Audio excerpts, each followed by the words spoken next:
Comienza la rueda de prensa y pendientes también de la actualidad de las últimas horas. Empezamos ya con el repaso informativo. Empezamos mirando al ejército israelí informado este martes de ataques tanto en el norte, centro y sur de la Franja de Gaza, en los que causaron bajas mortales y destruyeron infraestructura y armamento, al tiempo que el grupo de Hamas estudia la propuesta de tregua negociada en París. En incursiones y bombardeos de las fuerzas aéreas en el barrio de Zeitún Norte, las fuerzas localizaron, dice, una instalación de fabricación de armas, lanzadores de cohetes y sistemas utilizados por Hamas en combate. Apuntan también a que han destruido un túnel, según detalla hoy un comunicado castrense. En el centro de Gaza, las tropas israelíes aseguran haber eliminado a combatientes y destruido, con ayuda del cuerpo de ingenieros, decenas de sitios estratégicos pertenecientes a Hamas, mientras que en el oeste de Yan Yunis hubo nuevos combates, según el ejército, para la zona adyacente a las comunidades israelíes próximas a Gaza. Miramos ahora a Irán. El ministro iraní de Asuntos Exteriores, Hossein Amir Abdollahian, dice que Israel representa el peligro más directo y tangible, no solo para los indefensos palestinos y la región de Asia Occidental, sino para el mundo entero. Dice que en un momento en el que la situación de la seguridad internacional se está deteriorando claramente, el desarme nuclear no es una opción, sino una necesidad. Por eso, dice, Irán exige insistentemente la destrucción de todas las armas nucleares que representan la mayor amenaza creada por el hombre para la humanidad y el planeta. Dice Abdollahian, es la única forma creíble y fiable de evitar que vuelvan a ocurrir tragedias como Hiroshima y Nagasaki. Miramos ahora a Alemania. Después de las declaraciones de Emmanuel Macron hablando sobre enviar tropas a Ucrania, ha salido al paso el canciller alemán Olaf Scholz. Ha subrayado este martes que no está sobre la mesa la opción de enviar soldados europeos o de la OTAN a combatir en Ucrania. Durante una visita a Friburgo, Scholz ha enfatizado que existe consenso en torno a que este principio seguirá vigente en el futuro, después de que Emmanuel Macron no excluyese este lunes el envío de tropas terrestres a Ucrania en caso de que fuera necesario. Dice Scholz, lo que habíamos acordado juntos y entre nosotros también seguirá vigente en el futuro, que no haya fuerzas terrestres, que no haya soldados en suelo ucraniano que hayan sido enviados por estados europeos o de la OTAN. Y habla Gran Bretaña, dice que no tiene planes para un despliegue de tropas a gran escala en Ucrania. Es lo que ha dicho este martes un portavoz del primer ministro Rishi Sunak, en respuesta a los comentarios del presidente francés Emmanuel Macron, hablando de la opción de que se envíen tropas europeas a Ucrania. Dice, Reino Unido, más allá del pequeño número de personal que tenemos en el país apoyando a las Fuerzas Armadas de Ucrania, no tenemos ningún plan para el despliegue a gran escala. Es lo que ha dicho el portavoz a los periodistas, añadiendo que un gran número de tropas ucranianas estaban siendo entrenadas en Gran Bretaña y Londres y que estaban apoyando a Kiev con suministros y con equipos. Hay respuesta por parte de Rusia. Ha tachado de inevitable un conflicto directo con la OTAN si los países aliados despliegan tropas en Ucrania, tal y como sugería en la víspera el presidente francés Emmanuel Macron. Dice Peskov, en ese caso hablamos ya no de la posibilidad, sino del carácter inevitable del conflicto con la OTAN. Es lo que ha dicho durante su rueda de prensa telefónica diaria el portavoz de la presidencia rusa. Además, ha advertido de que el envío de tropas a Ucrania no sería en el interés de Occidente, respondiendo a los comentarios del presidente francés, que dijo que no se podía descartar. También hay reacción por parte de Ucrania. Un alto funcionario ucraniano ha dicho ha dado la bienvenida este martes a las conversaciones sobre el envío de tropas de naciones europeas a Ucrania, pero el Kremlin ha dicho que un conflicto entre Rusia y la OTAN sería inevitable en el caso de que los miembros europeos de la alianza envíen las tropas para luchar. Es lo que está informando Reuters. Dice Ucrania, esto demuestra en primer lugar una conciencia absoluta de los riesgos que supone para Europa una Rusia militarista y agresiva. Es lo que apunta el asesor presidencial ucraniano Mikhailo Podolyak en un comentario escrito sobre la declaración de Macron. Dice, la apertura de un debate sobre la opción de un apoyo directo de las Fuerzas Armadas a Ucrania debe verse como un deseo de poner los acentos adecuados, de destacar los riesgos con mayor claridad.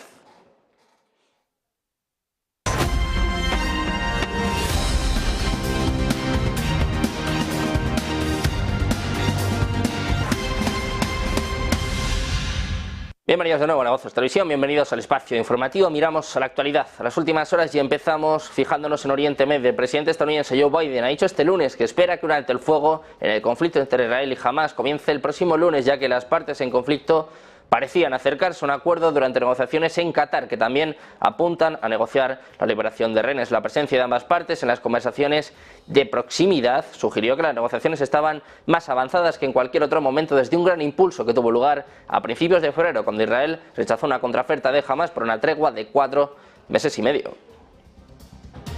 Sin embargo, medios israelíes informan ya que un alto funcionario israelí anónimo ha dicho en referencia a estos comentarios de Biden de que podría estar cerca un acuerdo para detener los combates en Gaza, que no entienden en qué se basa el optimismo de Biden. Anteriormente, Reuters informaba de que una fuente de Hamás le había dicho que los comentarios del presidente estadounidense eran prematuros. Precisamente Hamás dice que no se ha entregado ninguna propuesta formal para un alto el fuego integral en la franja de Gaza, es lo que apunta este martes un funcionario del grupo a Sky News. Además, el funcionario reveló que Hamás advirtió a los mediadores que no apoyarán los intentos del primer ministro israelí Benjamin Netanyahu de manipular las negociaciones para ganar más tiempo para implementar sus planes, especialmente una guerra de hambre contra el pueblo palestino, y que el proceso de negociación no tendrá un tiempo ilimitado. Anteriormente, el alto representante de Hamás en el Líbano, Osama Hamdan, afirmó que la propuesta de alto el fuego temporal divulgada por Estados Unidos no cumple con las exigencias del grupo. Seguimos pendientes también del ejército israelí. Ha informado este martes de ataques tanto en el norte, centro y sur de la franja de Gaza, en los que causaron bajas con incursiones y bombardeos de las fuerzas aéreas en el barrio de Zaitún Norte. Dice que las fuerzas localizaron una instalación de fabricación de armas, lanzadores de cohetes y sistemas utilizados por Hamás en combate. Además, dicen que han destruido un túnel, según detalla el comunicado castrense. En el centro de Gaza, las tropas israelíes aseguraron haber eliminado a combatientes y destruido, con ayuda del cuerpo de ingenieros, decenas de sitios estratégicos pertenecientes a Hamás, mientras que en el oeste de Yan Yunis hubo nuevos combates, según el ejército, para la zona adyacente a las comunidades israelíes próximas a Gaza. Además, también nos fijamos en el Mar Rojo. El ejército estadounidense ha dicho este lunes que había destruido 3 buques de superficie no tripulados y 2 misiles de crucero antibuque que estaban preparados para lanzarse hacia el Mar Rojo desde áreas de Yemen controlada por los hutíes. El Comando Central del Ejército estadounidense también dijo en X, anteriormente conocido como Twitter, que destruyó un avión no tripulado que se encontraba sobre el Mar Rojo. Todas las armas presentaban una amenaza inminente para los buques mercantes y los buques de la Armada estadounidense en la región, es lo que dijo CENTCOM en un comunicado. Los hutíes de Yemen habrían atacado cables submarinos en el Mar Rojo como parte de su campaña militar en protesta por los ataques de Israel contra el pueblo palestino en la franja de Gaza, es lo que informa el portal israelí Globes. Según este medio, 4 claves submarinos de comunicación habrían sido dañados entre Jeddah, en Arabia Saudita, y Djibouti, en África Oriental. El medio israelí agrega que los supuestos ataques a esa infraestructura están provocando interrupciones en las comunicaciones por Internet entre Europa y Asia, y los principales daños se están dejando sentir en los países del Golfo y en la India.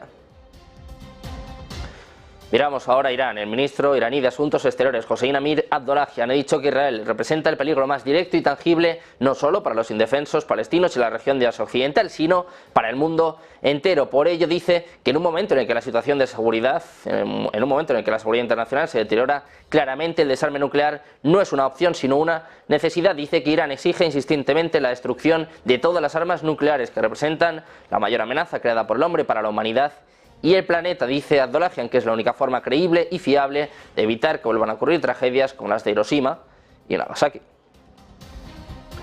Miramos ahora a Taiwán. 5 buques guardacostas chinos entraron este lunes en aguas restringidas alrededor de la isla de Kinmen, controlada por Taipei, según el gobierno de Taiwán, mientras las tensiones continúan aumentando en un área solo unos kilómetros de la ciudad china de Xiamen. La patrulla marca al menos la tercera vez en las últimas semanas que China envía embarcaciones oficiales a aguas declaradas fuera de los límites de Taiwán. 2 ciudadanos chinos se ahogaron cuando los guardacostas de Taiwán los expulsaron de las aguas a principios de este mes. Huang Binling, ministro del Consejo de Asuntos Oceánicos de Taiwán, dijo que las patrullas eran medidas muy políticas destinadas a hacer valer los reclamos de soberanía de China sobre este área. Nos fijamos también en Corea del Norte. Ha enviado unos 6.700 contenedores con millones de municiones a Rusia desde julio para apoyar su guerra contra Ucrania, en una señal de las transferencias de armas en curso, es lo que informan este martes medios de comunicación surcoreanos, citando al ministro de Defensa. En una sesión informativa este lunes para los medios de comunicación locales, el ministro Shin Won-sik dijo que los contenedores podrán transportar más de 3 millones de proyectiles de artillería de 152 milímetros o 500.000 cartuchos de 122 milímetros. Dice posiblemente sea una mezcla de los dos, y se puede decir que se han enviado al menos varios millones de proyectiles, es lo que recoge la agencia de noticias Yonhap. Cientos de fábricas de municiones norcoreanas funcionan a un 30% de su capacidad debido a la falta de materias primas y electricidad, pero las que producen proyectiles de artillería para Rusia funcionan a pleno rendimiento, es lo que añadía este ministro sin precisar cuál era la fuente de su información. Miramos ahora a Emmanuel Macron, el gran protagonista del día, con sus palabras en el día de ayer en las que afirmaba que hay que prepararse para un ataque de Rusia en los próximos años y remarcó que Putin no puede ganar la guerra en Ucrania. Decía Macron, el análisis colectivo es que de aquí a algunos años hay que prepararse para que Rusia ataque a alguno de los países asistentes. Es lo que decía Macron al abrir una conferencia en París para apoyar a Ucrania, en la que participaban una veintena de jefes de Estado y Gobierno, entre ellos Pedro Sánchez. Escuchamos a Macron. L'analyse collective était que d'ici à quelques années, il fallait s'apprêter à ce que la Russie attaque les 10 pays. Et donc, très clairement, la lucidité est là et le constat collectif est que, au fond, notre sécurité à tous est aujourd'hui en jeu. Ojo, porque esto no es lo único que dijo Emmanuel Macron. El presidente francés también apuntaba que no se podía descartar el envío de tropas occidentales a luchar en Ucrania y que París abandonaría su oposición de larga data a la compra de suministros de artillería de emergencia para Ucrania desde fuera de la Unión Europea. Argumentaba que la derrota de Rusia era necesaria para garantizar la seguridad colectiva de Europa. Macron dijo en esta reunión de 25 líderes europeos en París que había puesto de relieve una nueva profundidad de la determinación occidental para ayudar a Ucrania después de más de 2 años de guerra a gran escala en el país. Decía Macron, haremos todo lo necesario para que Rusia no pueda ganar la guerra. En la misma línea ha hablado hoy el primer ministro francés. Gabriel Attal ha reiterado este martes en la cadena RTL que no se puede descartar nada en una guerra que tiene lugar, según él, en el corazón de Europa, incluido el envío de tropas terrestres, como había sugerido en la víspera Emmanuel Macron. Decía Attal, hoy no hay consenso sobre el envío de tropas sobre el terreno de manera oficial, aceptada y respaldada, pero en términos dinámicos no hay que descartar nada. Haremos todo lo necesario para que Rusia no pueda ganar esta guerra. Es lo que decía Attal, marcando un claro giro en su posición al respecto. Al margen de una visita al Salón de la Agricultura, el primer ministro ha recordado este martes que hace 2 años muchos países descartaban el envío de armas, incluidas las de defensa, a los ucranianos, y dice, hoy enviamos misiles de largo alcance para apoyar a los ucranianos frente a esta agresión. Estas palabras de Macron han desatado un terremoto también. Declaraciones, por ejemplo, por parte del secretario general de la OTAN, Jens Stoltenberg, ha dicho este martes que la alianza no tiene intención de desplegar tropas militares en Ucrania. Dice que los aliados de la OTAN están brindando un apoyo sin precedentes a Ucrania. Dice Stoltenberg, lo hemos hecho desde 2014 y hemos intensificado después de la invasión a gran escala, pero no hay planes para tropas de combate de la OTAN en Ucrania. Es lo que decía Stoltenberg a The Associated Press. Mientras tanto, el primer ministro polaco, Donald Tusk, también ha destacado que su país no enviará su ejército a Ucrania y ha pedido a los países occidentales que sigan apoyando a Kiev, proporcionándole fondos y armas. Estos comentarios se produjeron después de que Emmanuel Macron revelara que los miembros de la Unión Europea y la OTAN podrían desplegar sus tropas en Ucrania en el futuro, aunque eso sí enfatizaba que no hay consenso sobre este tema, como está quedando patente. También ha hablado el canciller alemán. Olaf Scholz ha subrayado este martes que no está sobre la mesa la posibilidad de enviar soldados europeos o de la OTAN a combatir en Ucrania. Durante una visita a Friburgo, Scholz ha enfatizado que existe consenso en torno a que este principio seguirá vigente en el futuro, después de que el presidente francés Emmanuel Macron no excluyera el lunes el envío de tropas terrestres a Ucrania en caso de que fuera necesario. Dice Scholz, lo que habíamos acordado juntos y entre nosotros también seguirá vigente en el futuro, que no haya fuerzas terrestres, que no haya soldados en suelo ucraniano que hayan sido enviados por estados europeos o de la OTAN. Dice Scholz, es importante cerciorarse de ello una y otra vez y que haya habido acuerdo al respecto. Es desde mi punto de vista un avance muy bueno y muy importante. Es lo que destacaba un día después de asistir en París a la conferencia sobre Ucrania en la que Macron hizo estas controvertidas declaraciones. También hay reacción por parte de Gran Bretaña, que dice que no tiene planes para un despliegue de tropas a gran escala en Ucrania. Es lo que ha dicho este martes un portavoz del primer ministro Rishi Sunak en respuesta a los comentarios del presidente francés Emmanuel Macron. Dice, más allá del pequeño número de personal que tenemos en el país apoyando a las Fuerzas Armadas de Ucrania, no tenemos ningún plan para el despliegue a gran escala, es lo que ha dicho el portavoz a los periodistas, añadiendo que un gran número de tropas ucranianas estaban siendo entrenadas en Gran Bretaña y que Londres estaba apoyando a Kiev con equipos y con suministros. Unas palabras de Macron que han desatado una catarata, un terremoto de reacciones, de declaraciones. Enseguida les contamos la postura de Polonia, de Hungría. Una pausa, 2 minutos y enseguida volvemos en Negocios Televisión.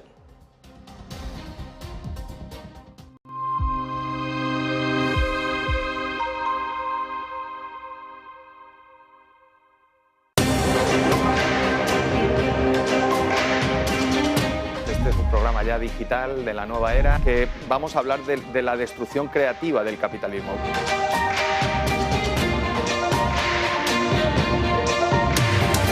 vamos a explicar casos de éxito que permitan que veamos que hay una luz al final del túnel, acabaríamos con el paro.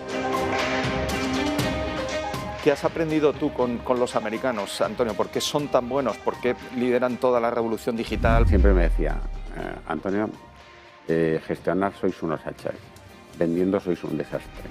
En Madrid está llamado a ser la ciudad más potente de Europa, pero yo estoy plenamente convencido que va a venir una tal Taylor Swift, que nos colaron 80 habitaciones, que no nos dimos cuenta cuando venía, pero en 3 minutos. La gente de Revenue cerrando ventas como locos. Yo siempre digo lo mismo, ¿no? ¿Cuál es la clave del éxito? Hombre, 33% inteligencia, 33% suerte y 100% trabajo, ¿no?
Divide y vencerás, que dicen en la guerra. En las finanzas, en los mercados pasa algo parecido.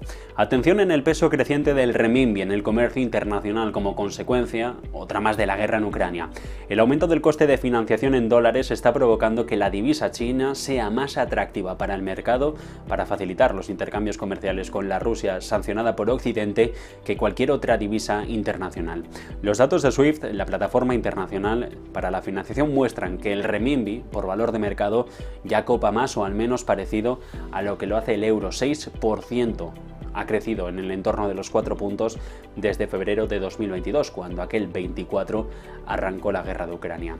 Una ganancia de apenas, decíamos, esos 200 puntos básicos que ponen en el tablero a la moneda china, en estrecha competencia con la divisa única, pero que ambos completan una pequeña fracción frente a la participación del dólar, que se sitúa, sin embargo, ya sobre la zona de los 84. La creciente participación de la divisa china en la financiación del comercio internacional, en el que los prestamistas otorgan crédito para facilitar el movimiento transfronterizo de bienes, representa una bendición para Pekín en ese impulso para acelerar la internacionalización del renminbi y un duro desafío para Occidente, que ha tratado de utilizar las sanciones para prohibir que las principales instituciones financieras rusas utilicen el SWIFT. El Banco Popular de China ha llevado a cabo hasta ahora una campaña concertada de internacionalización en años previos, hasta agosto del 2015, cuando la devaluación provocó una grave fuga de capitales. Esto obligó al Banco Central a cambiar de rumbo, a imponer controles de capital y a promover el uso de la moneda global de una manera draconiana. El último ascenso del renminbi no ha sido igualado, en todo caso, por un mayor uso de los pagos internacionales en SWIFT, que se han estancado en alrededor del 2% del total mundial. Sin embargo, fuera del SWIFT, Rusia tiene acceso al sistema de pagos interbancario transfronterizo, el chino CIPS. Apuntar que el año pasado el comercio bilateral entre los dos países aumentó a un récord de 185.000 millones y que las empresas rusas han pagado ya la mayoría de los productos chinos en renminbi. Los acuerdos totales se han incrementado en el entorno de los 21 puntos porcentuales. Sin embargo, y a la luz de los estrictos controles de capital, pocos expertos esperan que el renminbi se dispare rápidamente en las filas de monedas de pagos internacionales.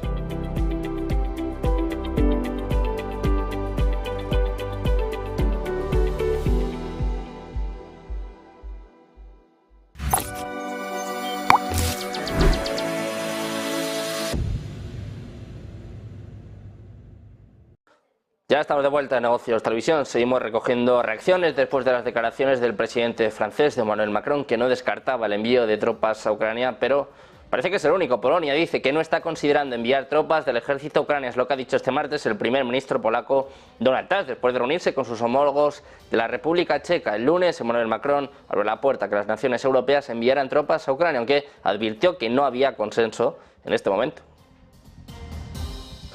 Hungría también ha dicho que no está dispuesta a enviar armas ni tropas a Ucrania y esta postura es sólida como una roca, es lo que ha declarado este martes en un comunicado del ministro húngaro de Asuntos Exteriores Péter Szijjártó, según informa Reuters. Dice: oímos y vemos las noticias sobre la reunión de anoche en París. La postura de Hungría es clara y sólida como una roca. No estamos dispuestos a enviar ni armas ni tropas a Ucrania. También hay reacción, por supuesto, por parte de Rusia. El Kremlin ha tachado este martes de inevitable un conflicto directo con la OTAN si los países aliados despliegan tropas en Ucrania, tal y como sugirió la víspera el presidente francés Emmanuel Macron. Dice: en ese caso hablamos ya no de la opción, sino del carácter inevitable del conflicto con la OTAN. Es lo que señaló durante su rueda de prensa telefónica diaria el portavoz de la presidencia rusa Dmitry Peskov. Además, advirtió este martes de que el envío de tropas a Ucrania no sería en interés de Occidente, respondiendo a los comentarios del presidente francés Emmanuel Macron, diciendo Peskov, no beneficia en absoluto a los intereses de estos países, deben ser conscientes de ellos. Afirma que la mera mención de esta posibilidad constituye un nuevo elemento muy importante en el conflicto, según informa AFP. Por su parte, las Fuerzas Armadas rusas destruyeron 3 vehículos aéreos no tripulados de las Fuerzas Armadas de Ucrania en las regiones de Briansk y Belgorod durante la noche, según ha informado este martes el Ministerio de Defensa ruso. En concreto, fueron alcanzados 2 drones ucranianos que sobrevolaban Briansk y uno en Belgorod. Dice además el comunicado: de esta noche se detuvo un intento del régimen de Kiev de llevar a cabo un ataque terrorista con vehículos aéreos no tripulados contra objetos en el territorio de la Federación Rusa. Además, las fuerzas rusas siguen avanzando hacia el oeste y el noreste de Avdiivka, una localidad cercana a la ciudad de Donetsk que tenía unos 30.000 habitantes antes de la guerra y que fue tomada por Rusia hace más de una semana. Es la conclusión del último parte del influyente canal militar de Telegram ucraniano Deep State, que asegura que las tropas rusas han tomado otras 2 aldeas en esa zona del frente, según replica EFE. Dice su comunicado: el enemigo ha avanzado cerca de Gorlivka, Berdichi y Tonein, que el enemigo además ha ocupado Stepove y Sieverne. Es lo que se lee en la nota de Deep State. El ejército ucraniano confirmó este lunes también la retirada de sus tropas de la aldea de Lastoskine, al oeste de Avdiivka. Miramos ahora los nuevos decretos militares del presidente ruso Vladimir Putin, que restablece los distritos militares de Moscú y Leningrado y que indican que se está preparando para una posible guerra a gran escala contra la OTAN en el futuro. Es lo que afirma un grupo de expertos con sede en Estados Unidos. El presidente ruso firmó decretos que organizan la estructura administrativo-militar de Rusia, un decreto que priva a la flota del norte de Rusia, que anteriormente era responsable de las tierras del Distrito Federal Noroeste, de su estatus de asociación territorial estratégica, interespecífica o cuartel general conjunto. La inclusión de las partes ocupadas y no ocupadas del territorio ucraniano sugiere además que Rusia mantiene objetivos maximalistas en Ucrania y busca absorber completamente estos 5 territorios ucranianos en la Federación Rusa. Es lo que decía el Instituto para la Guerra estadounidense. Dice además que la recreación del distrito militar de Moscú y del distrito militar de Leningrado apoya los objetivos paralelos de consolidar el control sobre las operaciones rusas en Ucrania en el corto y mediano plazo y prepararse para una posible futura guerra convencional a gran escala contra la OTAN en el largo plazo, según evaluaba este grupo de expertos. Miramos también al ejército ruso, que continúa avanzando en Ucrania tras la toma del bastión de Avdiivka, ha ocupado ya más de 300 kilómetros cuadrados de territorio ucraniano en lo que va de año. Es lo que informaba hoy el ministro de Defensa ruso en una reunión con la plana mayor de las Fuerzas Armadas. Decía: tras establecer el control sobre el importante bastión enemigo de Avdiivka, las fuerzas rusas siguen mejorando sus posiciones en los sectores de Donetsk y Kupiansk, toman nuevas alturas y posiciones del ejército ucraniano. Desde el comienzo del año han sido librados de las fuerzas ucranianas unos 327 kilómetros, es lo que ha dicho el ministro de Defensa, que en la última semana dijo además que ha expulsado a las fuerzas ucranianas de las localidades de Poveda, Lastoskine y Severne de la región de Donetsk, anexionada por Rusia en septiembre de 2022. Miramos ahora al viceprimer ministro ruso Alexander Novak, ha confirmado este martes que Moscú aplicará una prohibición de 6 meses a las exportaciones de gasolina del país a partir del 1 de marzo. Anteriormente, el diario ruso RBC había informado, citando fuentes, de que el primer ministro Mikhail Mishustin había aprobado la prohibición temporal de exportar gasolina desde Rusia, así como la decisión de aumentar al 16% la norma para la venta de gasóleo en bolsa. Miramos ahora a Zelensky, dice que este año si no reciben nada no van a tener ningún éxito, es lo que aseguraba la cadena CNN, a lo que la periodista le preguntó ¿ningún éxito? Y él aclaró, dijo ningún nuevo éxito. En la conversación grabada el domingo, pero emitida por completo esta noche, el ucraniano agradeció a los políticos estadounidenses de ambos partidos su apoyo, pero También avisó de que si Washington no logra ponerse de acuerdo para seguir enviando munición y armamento, su país lo tendrá muy difícil.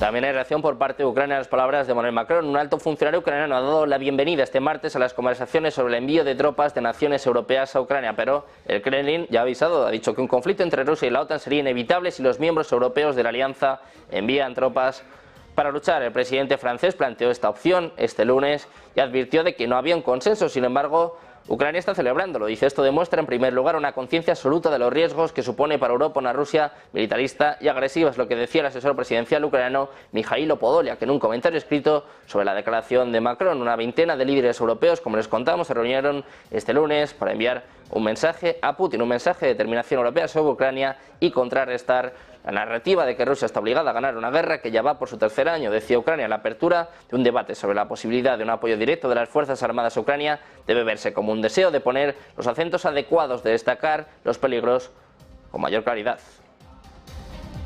Miramos a la canciller federal austriaco. El conservador Karl Nehammer ha defendido este lunes y al margen de la cumbre de París la necesidad de sentarse a la mesa de negociaciones con Rusia para poner fin a la guerra en Ucrania, cuyo gobierno requiere la plena solidaridad. Desde el inicio de la guerra hace 2 años, Austria se ha posicionado como un firme aliado de Ucrania, aunque debido a su neutralidad ha limitado su asistencia a ayuda humanitaria para Kiev.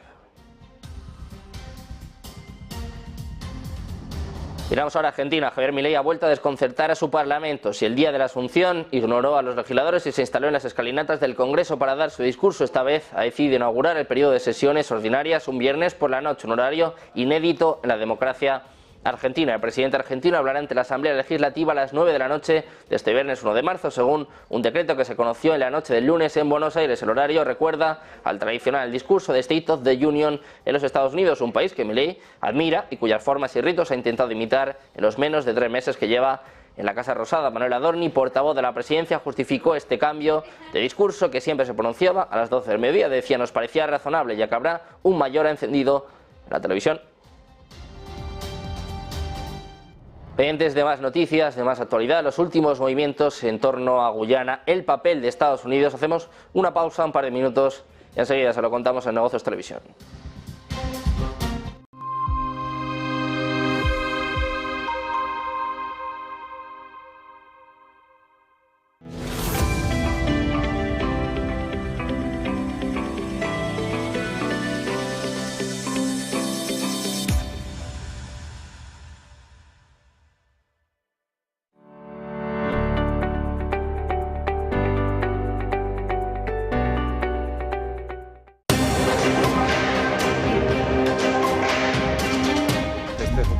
Digital de la nueva era, que vamos a hablar de la destrucción creativa del capitalismo.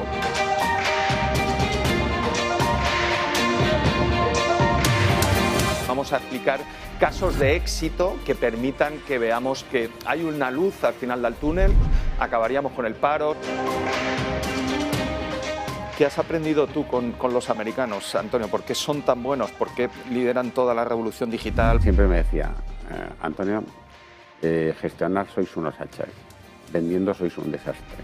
En Madrid está llamado a ser la ciudad más potente de Europa, pero yo estoy plenamente convencido que va a venir una tal Taylor Swift, que nos colaron 80 habitaciones, que no nos dimos cuenta cuando venía, pero en 3 minutos.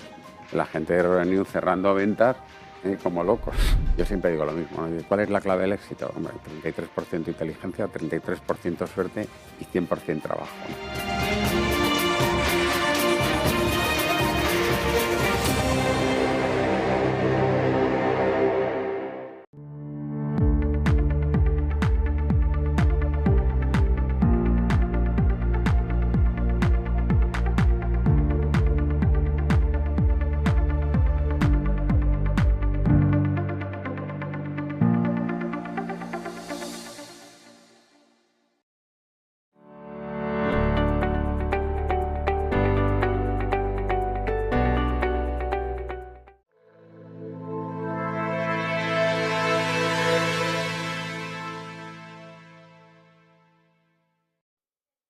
Ya estamos de vuelta en Negocios Televisión, seguimos mirando a la actualidad y nos enfocamos ahora en Guyana. La embajadora de Estados Unidos ante Naciones Unidas, Linda Thomas-Greenfield, ha reiterado este lunes su respaldo a la integridad territorial de Guyana y a su actual frontera con Venezuela, pero negó que haya planes de establecer una base militar estadounidense en el país. Dice, el tema es claro, apoyamos la integridad territorial y la soberanía de Guyana y el acuerdo sobre las divisiones de la frontera que se hizo en el siglo XIX, es lo que decía la embajadora a los periodistas al margen de la cumbre de la Comunidad del Caribe en Georgetown. Preguntada por si las recientes visitas debían ser para el establecimiento de una base militar estadounidense en el país, la embajadora dijo que no ha habido discusiones sobre ese tema y que desconoce esa posibilidad. Dice, no es algo que yo sepa, que Guyana haya solicitado, pero por parte de la razón por la que todos estamos visitando Guyana es porque ahora está en el escenario internacional.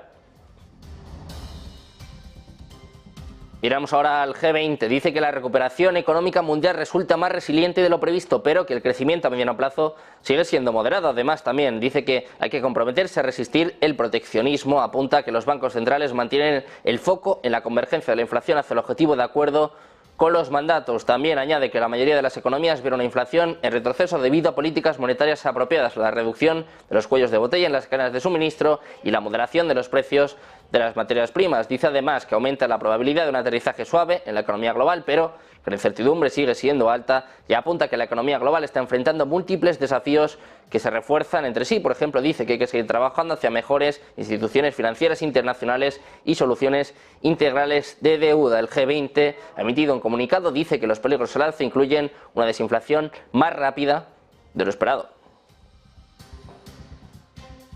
Miramos también a las acciones japonesas, alcanzan nuevos máximos a pesar de la desaceleración de la inflación. Los mercados bursátiles japoneses continuaron subiendo a máximos históricos, a pesar de que los datos oficiales mostraron una desaceleración de la inflación en la segunda economía más grande del mundo. El Topix japonés subió un 0,5% y el Nikkei 225 de gran exportación ganó un 0,3%. Más temprano, el martes, las estadísticas oficiales mostraron que la inflación del país se desaceleró por tercer mes consecutivo, lo que complicará que el Banco Central ponga fin a su política monetaria ultralaxa.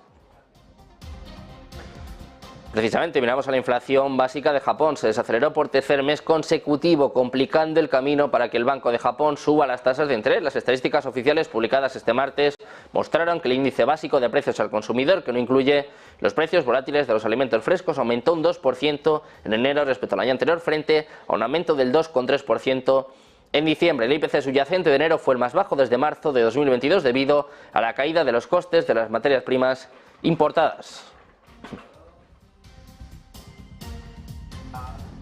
Miramos ahora al Dow Jones, que cerraba la baja este lunes, mientras los inversores reflexionaban sobre los actuales resultados trimestrales de las empresas estadounidenses y esperaban nuevos catalizadores, incluida la publicación de datos clave sobre inflación a finales de esta semana.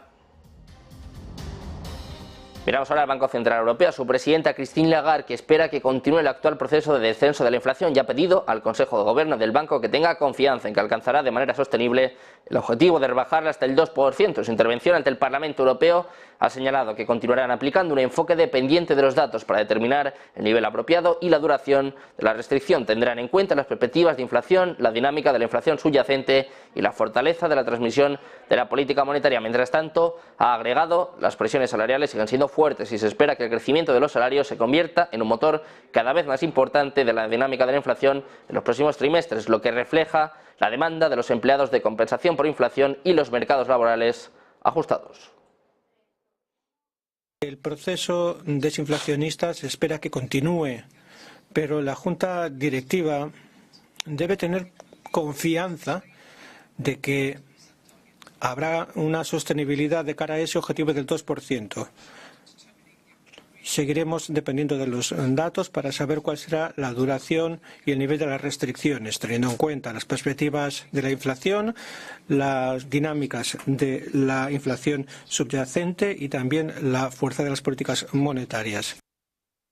Del Banco Central Europeo pasamos a las criptomonedas, pasamos a Bitcoin, la criptomoneda más utilizada, que ha superado esta madrugada los $57.000, que por cierto ha vuelto a tocar hace apenas unos minutos, su nivel más alto desde finales de diciembre de 2021, aunque después ha llegado a retroceder. Como ven ahora, estando en la zona de los 56.878. En concreto, durante la madrugada de este martes, Bitcoin ha tocado un máximo en 57.039. No obstante, esta mañana la subida llegó a reducirse y el activo digital se situó en torno a los 56.200 desde el 23 de enero, cuando descendió hasta los 38.500. El precio de la criptomoneda ha subido un 41,3%, ya está solo a un 20% de alcanzar los máximos históricos que marcó en noviembre de 2021 al borde de los $69.000, en máximos de los últimos 2 años. A pesar del informe del Banco Central Europeo, Bitcoin sigue siendo uno de los activos que más sube también en este 2024. Miramos también a Naturgy, que se ha notado unos beneficios históricos pese al descenso del precio del gas. Allí ha estado nuestra compañera Eva Villanueva, que nos cuenta todos los detalles. El presidente de Naturgy, Francisco Reynés, acaba de hacer balance de los resultados de 2023, cuyos grandes titulares anuncian un incremento de ese resultado neto del 20% hasta los 1.986 millones, o un EBITDA que se sitúa ligeramente por debajo de los 5.500 millones. Subrayaba cómo han batido las expectativas del guidance de las guías presentadas en noviembre, pero sobre todo ha querido subrayar el aumento de la inversión en más del 50%, un incremento histórico, y con el foco centrado en la transición energética. Precisamente ha dedicado especial atención al progreso en gases renovables y ha señalado su clara apuesta por el biometano, cuya introducción en el mix energético, señalaba, será mayor, y advertía que lo tienen casi todo listo para trabajar con él. Reynés ha subrayado el compromiso de Naturgy con lo que llaman ese trilema, que pasa por garantizar el suministro a precios competitivos con el compromiso de la sostenibilidad. Así, con la mirada hacia adelante para 2024, destacaba los puntos cruciales. En redes, mantener una gestión regulatoria proactiva de cara a las muchas discusiones que están sobre la mesa, y ha querido además elevar una máxima, la de que la energía tiene que ser parte de la solución y no el problema.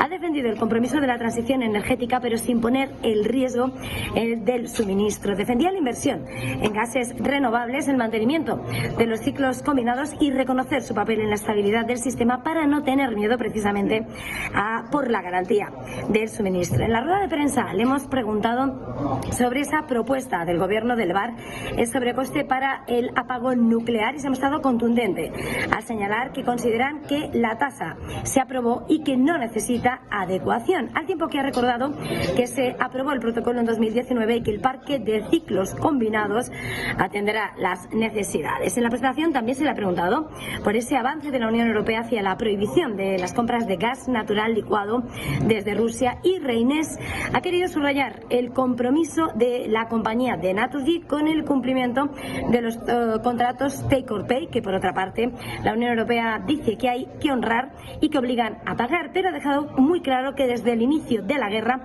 no se ha comprado ni un kilovatio más de lo obligado y solo cumplen con lo comprometido. En cuanto al perímetro de la compañía, Reynés ha señalado que Naturgy siempre busca oportunidades de inversión dentro y fuera de España, pero subraya que siempre tienen que constitucionalizarse bajo la disciplina de inversión. Ahora Google, que ha elevado sus críticas a las prácticas de computación en nube de Microsoft. El gigante buscador ha afirmado que su rival busca un monopolio que perjudicaría el desarrollo de tecnologías emergentes como la inteligencia artificial generativa. Microsoft y Amazon han despertado críticas en Gran Bretaña, la Unión Europea y Estados Unidos por su poder de mercado en la computación en nube. La colaboración de Microsoft con OpenAI, creador de ChatGPT, también ha sido motivo de preocupación. Bajo este paraguas, el vicepresidente de Google Cloud ha mostrado su preocupación porque Microsoft repita lo que hizo en el pasado con el monopolio del software local y que ahora está intentando llevarlas a la nube. Advierten de que si la nube de Microsoft no sigue abierta, tendremos problemas de largo plazo, incluso en las tecnologías de próxima generación como la inteligencia artificial, porque Microsoft está obligando a los clientes a ir a Azure de muchas maneras. Un portavoz de la empresa ha rechazado las críticas en Reuters. Apunta que, según los datos independientes, la competencia entre los hiperescaladores de la nube sigue siendo saludable. China, de moda rápida, Shein está analizando la opción de cambiar su oferta pública inicial de Nueva York a Londres, aunque su opción inicial y preferida sea Estados Unidos. Es poco probable que la Comisión de Bolsa y Valores apruebe su OPI y por ello estudia cambiarse a Londres o incluso a Hong Kong. Pendientes de la